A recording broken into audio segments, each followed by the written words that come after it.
Julia lagi bersiap mengemudi mobil. Tiba-tiba ada rantai besi yang menyekik lehernya. Pria itu mengancam Julia untuk menyalakan mesinnya. Mobil dibawa ke parkiran bawah tanah. Pria itu mengeluarkan Julia dari mobil dan mengikat kedua tangannya, lalu digantung ke rantai. Kemudian dia pergi. Pria itu datang ke dalam kamar. Dari monitor dia melihat badan Julia yang seksi. Julia terus memberontak. Akhirnya dia jatuh dari gantungannya.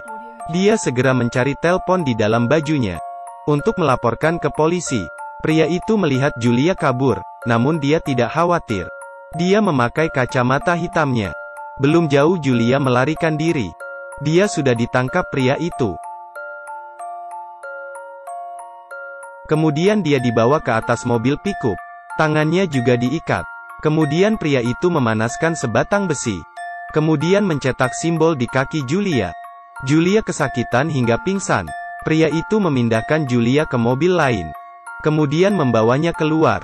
Julia pun terbangun. Tiba-tiba sebuah kantong terbuka. Dalamnya berisi mayat wanita.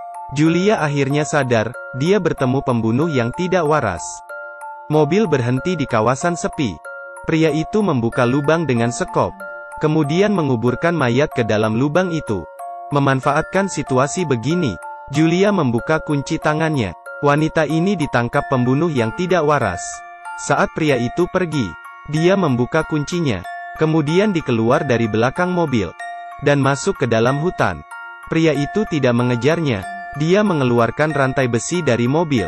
Dengan ekspresi sangat senang, Julia bersembunyi di rumah kosong. Saat ini menelpon. Rupanya kabel telepon terputus.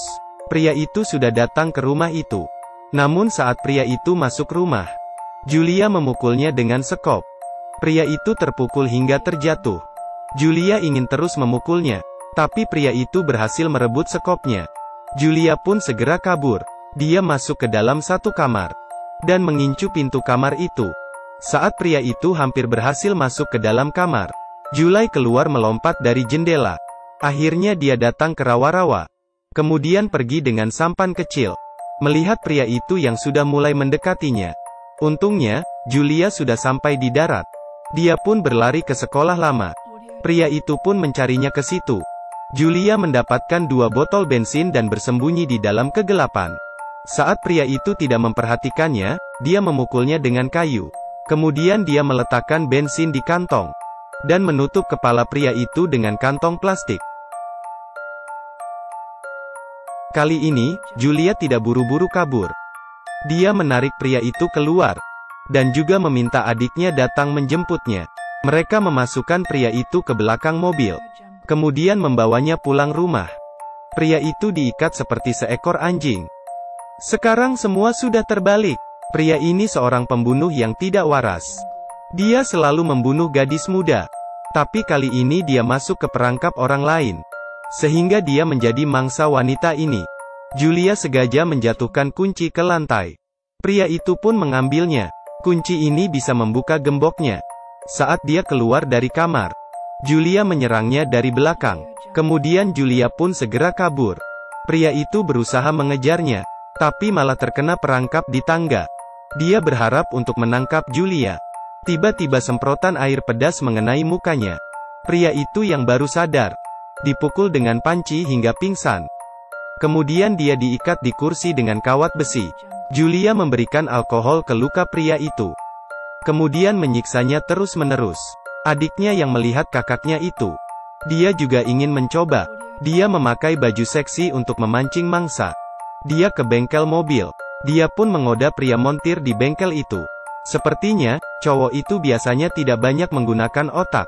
Pria montir itu juga dibawa ke kamar bawah tanah. Kaki tangannya juga diikat. Tiba-tiba pria itu berbicara.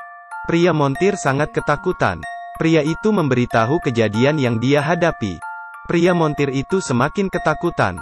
Seharusnya ini pertemuan yang indah, tapi siapa tahu menjadi pertemuan yang mengerikan. Pria itu mendapatkan 1 tang. Kemudian dia membuka kuncinya. Dia memutuskan untuk membalas dendam. Saat itu Julia sedang mandi. Dia tidak tahu ada bahaya yang sudah mendekatinya. Adiknya tiba-tiba muncul dan menyelamatkan kakaknya. Kemudian dia memancing pria itu. Kemudian kakak memukul kepala pria itu dengan vas bunga. Kemudian mereka pun mulai bertarung. Terakhirnya, pria itu terjatuh keluar. Pria itu pun langsung meninggal dunia. Saat film selesai, saya ingin bilang, saat orang tidak waras bertemu monster, sebenarnya mereka bisa bekerja sama. Tapi kenapa harus saling membunuh? Hasilnya adalah menjadi Buddha. Ingat subscribe dan like ya. Sampai ketemu di video berikutnya.